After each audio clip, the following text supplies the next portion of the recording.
I was an unemployed newspaperman, and I got a call to inquire if I would be willing to help establish a program in the humanities in New Hampshire. It seems that the Nixon administration in Washington had some money they wanted to shove our way, and we needed to, as they say, mount a program as soon as possible. I got a call to help with this endeavor, and the mandate initially was to engage academic humanists in public policy issues. Well, it soon became apparent that it was a difficult concept to put across when about 50% of the audiences you were speaking to thought you were talking about academic humorists. And they were expecting you might deliver some comedians for gatherings to talk about the local issue. Well, anyway, the early days of the Humanities Council were rocky ones indeed. But people that were interested and involved in this adventure hung with it. And I passed the baton on to a man named Phil Ginsberg, and he passed it on to a man named Charlie Bickford, and then along comes Deborah Watrous, and we have a going enterprise here that is absolutely far beyond my wildest imagination back there in the mid-1970s. There's been powerful leadership from good board members have really made all the difference. And the board today is a perfect example of that continuum of commitment and devotion to this concept that the public has and benefits from a comprehensive approach to talking about and educating about the disciplines of the humanities across our state. I have to say, I have used this term, you hear it all the time, building the brand. And this is a fabulous example of building the brand. Every single town in New Hampshire has had some contact with this enterprise. And I look at what's happened in the adjacent states. We run circles around what they've been accomplishing. It's fabulous.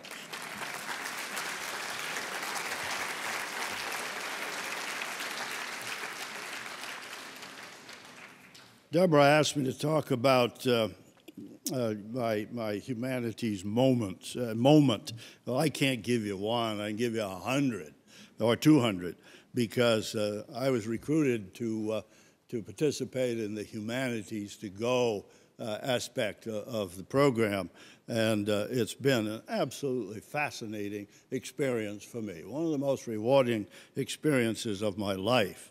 To be able to barnstorm around the state and meet with all kinds of audiences, sometimes 10 people, sometimes 100. But all of these people are there because they want to be there, and they're hoping you bring them something of value that they can take home. And that's the real key to this whole thing being such a success. I travel around. I've been to about 170 towns and cities in New Hampshire. And I speak about things like one-room schools, and people are fascinated. And people bring their stories to me. So I keep learning more and more and more about this. When you realize that in the early part of the 20th century, there were girls 15 years old teaching in the one-room schools of New Hampshire. And the oral tradition brings those girls' stories to me from the audiences that I speak to. Although sometimes the stories get corrected on the spot. I was off in Grafton County one evening talking about the one-room schools. And at the end of my remarks, I asked for anybody have a story of their own about attending the one-room school. Some fellow in the front row, he stands up and he starts telling stories about what he did in the one-room school. He put a live snake in the teacher's desk. he put salt in the water crock, and on and on and on. Well, pretty soon other people in the audience were rolling their eyes and said, "Why won't he shut up?" After a bit, a very formidable-looking woman at the back of the room rose up and said, "Arthur, that never happened."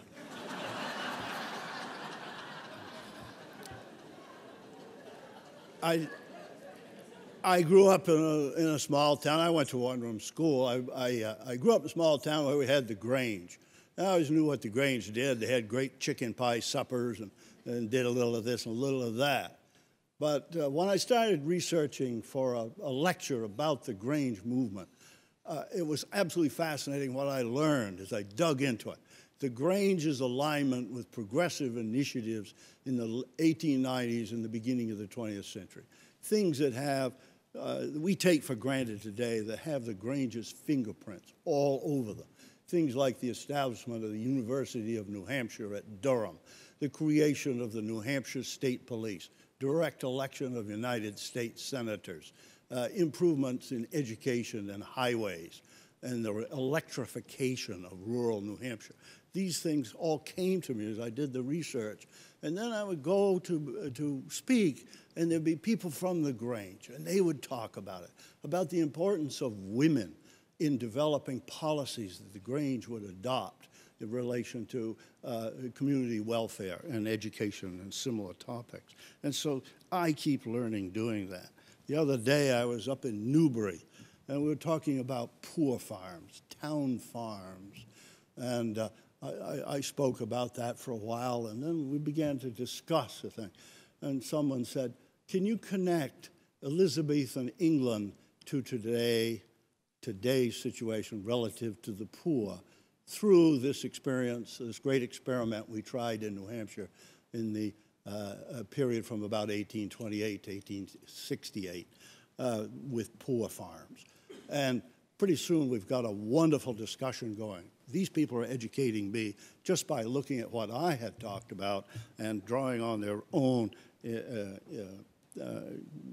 own experiences and their own thoughts. So it's wonderful. And then I love to talk about our historic interactions with the land. When I talk about the sheep boom, well, I was booked to go to Francistown one evening, and I rolled into town. This is when I just started with this, and I'm going to give my high-powered lecture. And I come into town, I thought, I'll bet there'll be 10 people there. Ha, ha, ha. There were all kinds of people, and they had pens of sheep on the lawn. There were ladies spinning. They were dyeing wool, and they had a loom from Harrisville Designs inside, and they were weaving a shawl, which they auctioned off. This was incredible. All of this happens. But you get things rolling with these kinds of discussions, and so much interesting dynamic comes out. The New Hampshire Humanities Council commitment to go to every corner of New Hampshire. They're willing to go and put money out on the chance that somebody in Stark or somebody in Tamworth or somebody in Fitzwilliam might be interested in going, hearing some guy come and talk. And it works because they do come, and we get all of this tremendous diverse audience activity. It's so gratifying, and it is a marvelous goal that the Humanities Council has pursued, and I've been very, very fortunate to have been a part of it for the past few years. I'll wrap it up. I say we talk a lot about encouraging civic engagement, getting people out of the house, get them off the damn cell phones and the computers and all that stuff, and get them out and talk with one another. What a great idea, this is radical reaction to where we are today. But if you have good programming, you have some interesting topic, people will say, hey, I'm going. And then the people that didn't go, they hear about it and say, oh, I wish I went. I'll come next time we do this, I'm going to be there. And so that's just terrific that this kind of activity goes on, that you get this kind of energy, this kind of enthusiasm. And without the Humanities Council, I don't know, nobody else would do it. It just will not happen.